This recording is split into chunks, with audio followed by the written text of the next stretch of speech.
NFSU join कर रहे हो तो सबसे पहला क्वेश्चन आता है कि हॉस्टल मिलेगा या फिर पीजी लेना पड़ेगा। हॉस्टल फीस कितनी है, कौन सा हॉस्टल बेस्ट है, खाना कैसा है, मेस इंक्लूडेड होता है या नहीं, बस फैसिलिटीज अवेलेबल है या नहीं, एंड इन कैंपस हॉस्टल किस किस को अलाउड होता है। तो आज की वीडियो में मैं हॉस्टल के रिगार्डिंग सब कुछ क्लियर करने वाली हूँ।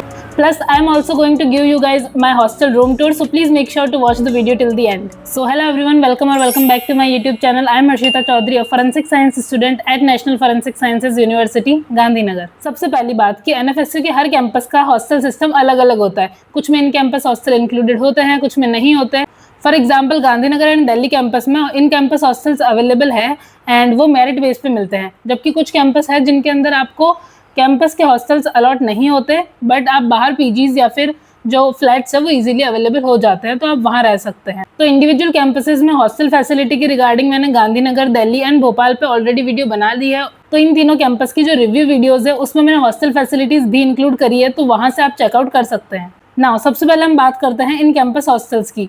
तो गांधीनगर एंड दिल्ली कैंपस में in campus hostel facilities available है, लेकिन अनफॉर्चुनेटली इन कैंपस हॉस्टल सबको अलॉट नहीं होता। Generally in campus hostel merit rank के बेसिस पे अलॉट होता है, तो 7 to 8 boys and similarly 7 to 8 girls को ही इन कैंपस हॉस्टल अलॉट होता है हर कोर्स से। लाइक हर डिपार्टमेंट की फिक्स सीट्स होती है, तो उतने ही स्टूडेंट्स को इन कैंपस हॉस्टल अलॉट होता है एंड ये हर साल चेंज भी हो सकता है डिपेंडिंग ऑन द डिपार्टमेंट, नया कोई कोर्स आया उसके रिगार्डिंग, एंड ऑल्सो कि कितने रूम्स की अवेलेबिलिटी है उस टाइम। एंड जनरली जो इन कैंपस हॉस्टल अलॉटमेंट है वो आपको फिजिकल डॉक्यूमेंट वेरिफिकेशन के बाद ही होता है एंड मेरिट बेस पे ये कम्प्लीटली होता है। अब अगर आपको इन कैंपस हॉस्टल अलॉट नहीं होता तो टेंशन लेने की बात नहीं है, आप कैंपस के बाहर भी कुछ पीजीज एंड हॉस्टल्स देख सकते हैं। So I am going to give you a complete list of hostels available in the Gandhinagar. ये एनएफएसयू से भी एफिलिएटेड होते हैं, तो इन सब की लिस्ट मैं आपको दे दूंगी, डिस्क्रिप्शन में आप चेक कर सकते हैं। Also I will mention it on the screen. तो अगर आप बाहर हॉस्टल या पीजी ले रहे हैं तो सिर्फ रूम को देख के डिसाइड मत करना कि वो पीजी या हॉस्टल लेना है या नहीं। इसके अलावा भी काफ़ी सारे फैक्टर्स होते हैं एंड वो सब भी ज़रूर चेक कर लेना, like distance from the campus, बस फैसिलिटीज, मेस क्वालिटी, वाईफाई कैसा है, laundry facilities, electricity backup, in and out की टाइमिंग्स क्या रहती है, एंड रूम शेयरिंग कितनों का है। लाइक जनरली अगर 2 या 3 से ज़्यादा रूम शेयरिंग हो तो आई विल नॉट सजेस्ट कि आप वो लें। अब बात करते हैं हॉस्टल फीस कितनी होती है। तो generally her hostel and PG के अलग अलग फीस स्ट्रक्चर होता है डिपेंडिंग कि उसके अंदर इलेक्ट्रिसिटी इंक्लूड है या नहीं, मेस इंक्लूड है या नहीं।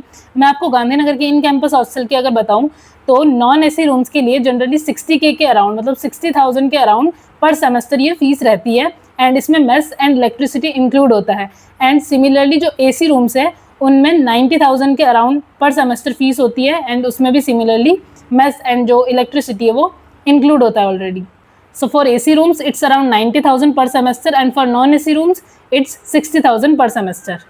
अब फाइनली वो पार्ट जिसका सब वेट कर रहे हो, let's do a hostel room tour. तो सबसे पहले है एंट्रेंस ये, एंड यहाँ से हम जैसे ही डोर ओपन करके अंदर एंटर करते हैं तो राइट साइड में आपको बाथरूम दिखेगा एंड लेफ्ट साइड में कबर्ड्स वगैरह है। तो बाथरूम भी ठीक है, स्पेस वगैरह सही है एंड यहाँ पे ये बाथरूम है पूरा, मतलब सब अच्छे से काम करता है एंड एवरीथिंग इज़ गुड। और बाथरूम के अंदर एक मिरर भी है, तो वो भी कोई इशू नहीं है, अगर मिरर चाहिए हो तो वो भी है। एंड एक कपड़े वगैरह हैंग करने के लिए एडिशनली भी आप लगा सकते हैं। उसके बाद लेफ़्ट साइड में आते हैं कबर्ड्स वगैरह, तो 2 कबर्ड है, एक आप मतलब 2 रूममेट है तो दोनों के लिए एक एक कबर्ड है। एंड यहाँ पे स्पेस भी अच्छा है, कबर्ड के अंदर स्पेशियस है ये वाला काफ़ी।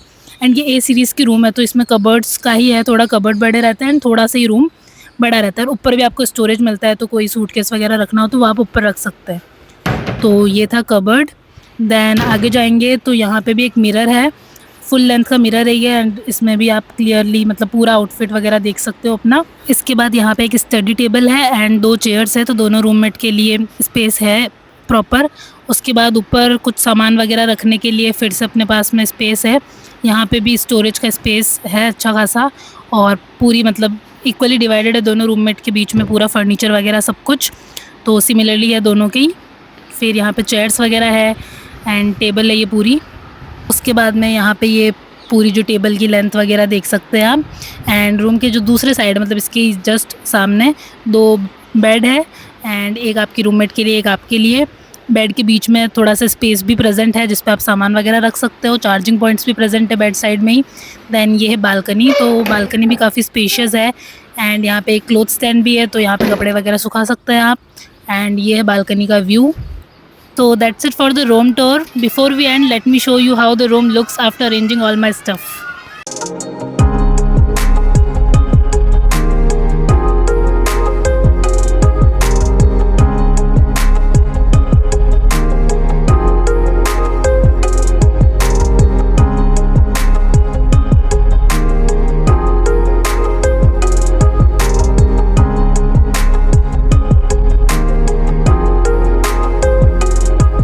अगर आप एनएफएसयू आ रहे हो तो इन कैंपस हॉस्टल मिले तो ग्रेट, नहीं मिले तो भी टेंशन मत लेना, बाहर हॉस्टल्स एंड पीजी अवेलेबल हो जाएंगे। But always keep a backup and in campus hostel के भरोसे मत रहना कि वो मिल ही जाएगा।